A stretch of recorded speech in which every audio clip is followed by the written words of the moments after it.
দর্শক, আপনারা যেখান থেকে দেশ রূপান্তরের সঙ্গে যুক্ত রয়েছেন সবাইকে স্বাগত। আমরা আপনাদেরকে দেখানোর চেষ্টা করছি হযরত শাহজালাল আন্তর্জাতিক বিমানবন্দরে যে আগুন লাগার যে সূত্রপাত সৃষ্টি হয়েছে, এখনো পর্যন্ত আগুন নিয়ন্ত্রণে নিয়ে আসতে পারেননি ফায়ার সার্ভিস ইউনিট। দুপুর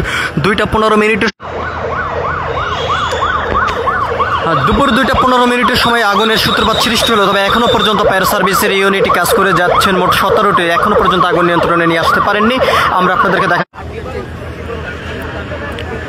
আমরা আপনাদেরকে দেখানোর চেষ্টা করছি দুপুরে 2:15 সময় এই আগুনের সূত্রপাত সৃষ্টি হলো, তবে এখনো পর্যন্ত কোনোভাবে আগুন নিয়ন্ত্রণে নিয়ে আসতে পারেননি। মোট 33টি ইউনিট এখন পর্যন্ত কাজ করে যাচ্ছেন।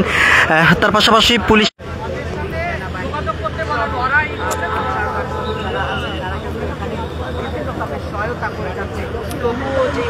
আমরা আপনাদেরকে দেখানোর চেষ্টা করছি এখনো পর্যন্ত 33টি ফায়ার সার্ভিসের ইউনিটই কাজ করে যাচ্ছেন। আগুন কোনোভাবে নিয়ন্ত্রণে নিয়ে আসতে পারেননি। শুরু থেকেই বিভিন্ন প্লাট চালু থাকলো।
আমরা আপনাদেরকে দেখানোর চেষ্টা করছি ফায়ার সার্ভিসের এখন পর্যন্ত 33টি ইউনিট কাজ